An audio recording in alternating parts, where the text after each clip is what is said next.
नमस्कार विद्यार्थी मित्रांनो, तुम्हा सर्वांचे स्वागत आहे आपल्या युट्यूब चॅनलवर. बघा विद्यार्थी मित्रांनो, SSC GD 2026 ची आन्सर की आलेली आहे.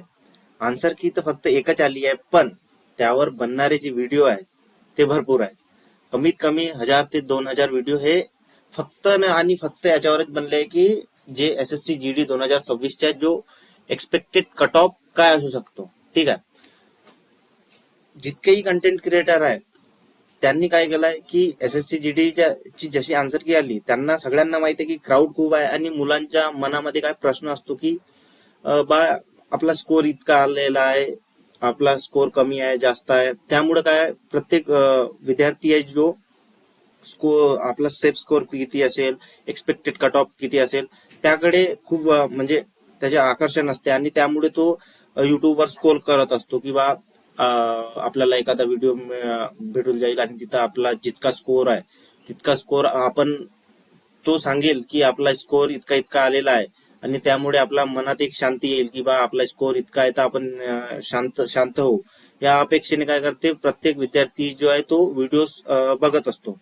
तर त्यामध्ये आतापर्यंत 10,000 व्हिडिओ जवळपास झाले असतील आणि त्यामध्ये आपला एक व्हिडिओ की आपण यामध्ये कट ऑफ बद्दल नाही बोलणार आहे, पण आपण बोलणार आहे की जर तुम्ही SSC GD 2026 ची एक्झामिनेशन दिलेली असेल तर तुमचा सेफ स्कोर काय असू शकतो आणि तुम्ही या स्कोरच्या जर समोर असाल तर तुम्हाला जास्त टेन्शन घ्यायची गरज नाही आणि जर त्यापेक्षा कमी असेल तर बहुतेक तुम्ही समोरची तयारी करून घ्यायला पाहिजे. तर माझे नाव आहे सागर वैद्य आणि तुम्हा सर्वांचे स्वागत आहे आपल्या युट्यूब चॅनलवर. तर आपण टाइमपास न करता समोर वळूया. बघा विद्यार्थी मित्रांनो, let's talk about the SSC GD 2026 examination. Exam कधीपासून कधीपर्यंत कंडक्ट केला गेला विद्यार्थी मित्रांनो? एक्झाम हा कंडक्ट केला गेला 27 एप्रिल टू 30 मे 2026 पर्यंत. अक्रॉस 4 फेजेस मध्ये हा एक्झाम जी आहे कंडक्ट केली गेली आहे. एक्झाम झाल्यानंतर लगेच 15 जूनला आन्सर की आली आणि त्यानंतर 20 जून पर्यंत आन्सर की जी आहे प्रोव्हाइड केली होती साईटवर, त्यानंतर ती बंद करण्यात आली. नाव the question is that what is the safe score. सगळ्यांच्या मनात एकच प्रश्न आहे की सेफ स्कोर काय असणार आहे आणि आपल्या महाराष्ट्राचा जो आहे एक्झॅक्ट कट ऑफ काय जाणार आहे. तर त्याबद्दलच बोलूया नक्की. बघा विद्यार्थी मित्रांनो, त्यापूर्वी आपण बघायचं आपल्याला की SSC GD 2026 एक्झामिनेशनचा लेवल कोणता होता. बघा, जर मी स्वतःही एक्झाम दिलेली आहे तर 20 to 30% जे स्टुडंट आहेत त्यांनी असं सांगितलंय की बा एक्झाम जी आहे इझी टू मॉडरेट लेवलची होती. इझी टू मॉडरेट म्हणजे खूप जास्त टफही नव्हती. आणि 70 ते 80% विद्यार्थ्यांचे असं म्हणणं आहे की जी एक्झाम आहे मॉडरेट टू टफ कॅटेगरीमध्ये होती. आणि मी सुद्धा एक्झाम देऊन आलेलो तर एकदमही टफ नाही म्हणतायत, पण आपण मॉडरेट टू टफ या कॅटेगरीमध्ये त्या एक्झामला ठेवू शकतो. कारण एकदमही टफ अशी नव्हती एक्झाम होती ठीकठाक, म्हणजे लेवल होता. ठीक आहे, त्यानंतर बोलूया next. What's is new in 2026 SSC GD. 2026 SSC GD मध्ये नवीन काय होतं बघा विद्यार्थी मित्रांनो. रिझनिंगचे नवीन क्वेश्चन ऍड झालेले होते. त्यामध्ये आपण क्लॉक बघितलं, कॅलेंडर बघितलं. हे क्वेश्चन सहसा जीडी सारख्या एक्झाम मध्ये रिझनिंग मध्ये विचारत नव्हते, जे प्रिव्हियस इयरच्या ज्यावेळी TCS जी आहे एक्झाम घेत होती त्यावेळेस. पण यावेळेस आपल्याला तसेही क्वेश्चन यामध्ये बघायला मिळालेले आहेत. ठीक आहे, हिंदी जी आहे मला तर ती इझी वाटली कारण इंग्लिश व्यवस्थित आहे माझी, पण इंग्लिश ही टफ होती. कारण जे फक्त हिंदीची प्रिपरेशन करतात त्यांसाठी काय हिंदी जी आहे टफ होती, कारण तिथं इंग्लिश वोकॅब्युलरी विचारली होती, प्रशासकीय शब्दावली असं काहीतरी विचारण्यात आलेलं होतं. त्यामुळे आपण हिंदीलाही मॉडरेट कॅटेगरीमध्ये टाकू शकतो, कारण लँग्वेज आहे तर तो सब्जेक्ट जे आहे तो इझी असतो, पण तोही मॉडरेट लेवलवर आपण करू शकतो.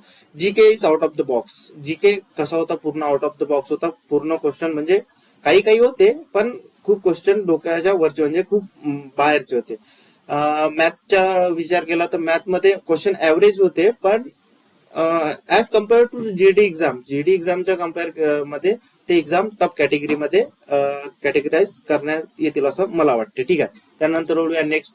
तर आणि स्टुडंटनी अटेम्प्ट किती केला बघा, क्वेश्चन किती अटेम्प्ट केला. विद्यार्थी मित्रांनो, मी खूप विद्यार्थ्यांना शिकवतो आणि जवळपास 3 ते 4 वर्षापासून शिकवत आहे. त्यामध्ये आपल्याला पाहायला मिळेल की माझ्याकडे जे विद्यार्थी आहेत त्यांनी मला सांगितलं की त्यांनी रिझनिंग जवळपास 17 क्वेश्चन 17 ते 18 क्वेश्चन ऍव्हरेज सांगत आहे, ठीक आहे. मॅथ 15 ते 20 क्वेश्चन माझ्याकडे आउट ऑफ करणारे स्टुडंट आहेत, पण 15 ते 20 क्वेश्चन त्यांनी केले. जीके 12 ते 13 क्वेश्चन त्यांनी करून आले आणि हिंदी 16 ते 17 क्वेश्चन जवळपास ते करून आले. तर इतके क्वेश्चन ते जवळपास अटेम्प्ट करून आलेले आहेत.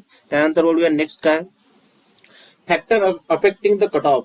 जो एसएससी जीडी 2026 चा जो कट ऑफ आहे त्यांना कोणकोणते फॅक्टर जे आहे ते अफेक्ट करणार आहे. तर पहिली गोष्ट बघा, लेवल ऑफ एक्झामिनेशन एकंदरीत म्हणतात तर एकंदरीत पूर्ण लेवल ऑफ एक्झामिनेशन आपण टफ म्हणता येते. नंबर ऑफ वॅकन्सी आहे 25,448, जे भविष्यात असं वाटते की ते वाढणार आहेत, कारण प्रत्येक वर्षी वॅकन्सी हे वाढतात आणि जवळपास हे 50,000 पर्यंत होतील अशी अपेक्षा आहे. किती? 50,000 पर्यंत होतील अशी अपेक्षा आहे जवळपास. असं म्हणता नाहीत की इतकेच होणार आहे, पण ईश्वरचरणी हेच प्रार्थना आहे की वॅकन्सी जी आहे ती वाढावी, कारण वॅकन्सी यावेळी कमी आहेत. मागच्या वेळी जवळपास 50,000 होते, तर 50,000 पर्यंत जावी ही इच्छा आहे. आणि वॅकन्सी जर वाढल्या तर कट ऑफ मध्ये इम्पॅक्ट नक्कीच होणार आहे. आपला कट ऑफ जे आहे थोडा कम लागेल असं मला वाटते, ठीक आहे. स्टुडंट अटेंडन्स किती आहे? स्टुडंट जवळपास 50% अटेंडन्स स्टुडंट्सची आहे तिथे. आणि स्कोर ऑफ नॉर्मलायझेशन हा खूप मॅटर करणार आहे, कारण 4 फेजेस मध्ये एक्झाम झालाय आणि शिफ्ट नुसार ज्यावेळी एक्झाम झालेली आहे आणि ज्यावेळी शिफ्ट नुसार एक्झाम होते त्यावेळी काय की प्रत्येक शिफ्टला बॅलन्स करायसाठी त्यांना नॉर्मलाइज करावं लागते. आणि असं नॉर्मलाइज यावर्षी जे मोठे इन्स्टिट्यूट आहेत, एक RWA म्हणून इन्स्टिट्यूट आहे, त्या इन्स्टिट्यूटच्या नॉर्मलायझेशन नुसार सगळ्यात जी टफेस्ट शिफ्ट आहे त्याला जवळपास 25.25 मार्काचे नॉर्मलायझेशन भेटणार आहे. तर यावेळीच आपल्याला चांगला म्हणजे नॉर्मलायझेशनचा आपल्याला फायदा होऊ शकतो. मी काही भगवान नाहीये ना, मला काही मी भविष्य प्रिडिक्ट नाही करू शकत. असं ही गोष्ट होऊ शकते, ठीक आहे. तर ही एक्झॅक्ट डाटा नाही आहे, पण इतका नॉर्मलायझेशन आपल्याला भेटू शकतो आणि भविष्यात वॅकन्सी वाढण्याची संभावना आहे आणि वाढायला पाहिजे असं मलाही वाटते आणि वाढतीलही असंही मला वाटते. त्यानंतर वळूया नेक्स्ट काय करा की what we have to do. आपल्याला आता बघा विद्यार्थी मित्रांनो, मुलं असं नाही की सगळ्या मुलांचा पेपर हा खराबच गेलाय, ठीक आहे. खूप मुलं 80, 90, 100 असेही आहेत, पण काही मुलं 80 ते 100 ह्याही कॅटेगरीमध्ये आहेत आपल्या महाराष्ट्रामध्ये. माझ्या क्लासमध्ये मी सांगत आहे 80 ते 100 या कॅटेगरीमध्ये आहेत. आणि काही मुलं जवळपास 130, 135 असेही मार्क घेऊन आले, म्हणजे 130, 120, 140 असेही मार्क घेऊन आलेले आहेत. तर असं प्रत्येक आपण 2, 4, 10, 15च्या अंदाज लावून हे नाही म्हणू शकत की कट ऑफ खूप कमी राहील, कारण मुलं मार्क ही घेऊन आलेले आहेत. एक्झाम कसाही असला तरी मार्क घेणारा मुलगा मार्क घेऊन येतो, ठीक आहे. तुम्ही 110, 120, 115, 118, 130 पर्यंत मी जो मुलगा बघितलाय माझा मित्र आहे तो 130 पर्यंत मार्क घेऊन आलेला आहे, ठीक आहे. तर आपल्याला नेमकं आता करायचं काय, don't watch in cut off video on YouTube. सगळ्यात पहिल्यांदा काय करायचं, एकही व्हिडिओ आपल्याला कट ऑफ बद्दल बघायचा नाहीये, कारण जर आपण व्हिडिओ बघत असलो आपली मानसिकता खराब होते त्यामुळे की कोणी ह्या कट ऑफ सांगते, कोणी तो कट ऑफ सांगते. त्यामुळे काय होते की आपला जो फोकस आहे तो खराब होते. आपण प्रिपरेशन करत आहोत तर ती प्रिपरेशनवर पूर्ण इम्पॅक्ट होतो. त्यामुळे कट ऑफ व्हिडिओ बघायची नाहीये, ठीक आहे. Just focus on study. What will be happen it's will happen. Don't worry about it, ठीक आहे. काही डोक्यात विचार न आणता फक्त आणि फक्त कशावर आपल्या अभ्यासावर फोकस केला पाहिजे, जेणेकरून आपल्याला समोरची तयारी करता येईल, ठीक आहे. कट ऑफ व्हिडिओ जास्त काही बघायचे नाही. यानंतर मी काही कट ऑफ वर व्हिडिओ टाकणार नाही, सगळे व्हिडिओ टाकत होते. आणि मला असं वाटलं की जो विद्यार्थी आहे जो तयारी करत आहे तो खूप म्हणजे या भानगडीत खूप असतो की खूपदा व्हिडिओ बघणं हे ते करणं. त्यामुळं मला असं वाटलं की एकदा आपण व्हिडिओ बनवून ह्या विषयावर बोललं पाहिजे, ठीक आहे.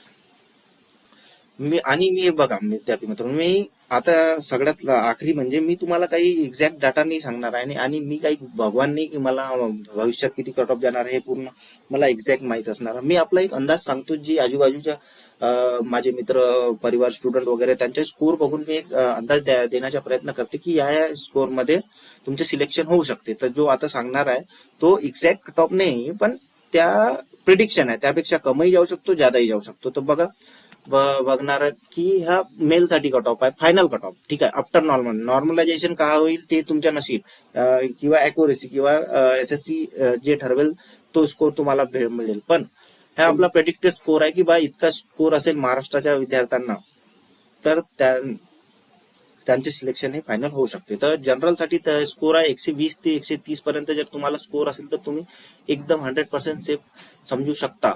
इफ जर वॅकन्सी वाढली तर ह्या स्कोरवर. ठीक आहे ना. जर वॅकन्सी नाही वाढली तर ह्यापेक्षाही जास्त कट ऑफ जाईल. जर नंबर ऑफ वॅकन्सी वाढल्या तर ह्या स्कोर राहणार आहे सेफ. जर वॅकन्सी वाढल्या नाही तर तुम्हाला यापेक्षाही जास्त कट ऑफ जाणार आहे, नक्की जाणार आहे. कारण विद्यार्थ्यांनाही मार्क आहेत, असं नाही की सगळ्यांनाच नाही आहेत, काहींना नाही आहेत, पण बहुतेक विद्यार्थ्यांना मार्क नाही आहेत, पण बहुतेकांना आहेतही. तर हा आपल्याला स्कोर मानता येईल. ठीक आहे.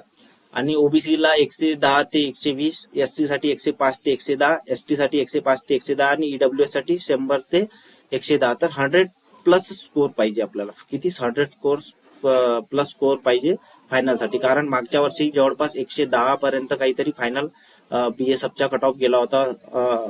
ठीक आहे. तर तुम्हाला इतका स्कोर असल्याशिवाय बरीगत नाही. आणि जर वॅकन्सी वाढल्या नाही तर हा स्कोर तुम्हाला याच्यापेक्षाही जास्त स्कोर करावा लागेल, त्याशिवाय सिलेक्शन होणार नाही. बघा, ऐकायला थोडा अवघड वाटेल, पण जे फॅक्ट आहे ते फॅक्ट आहे. स्कोर तुम्हाला चांगला आला असेल तरच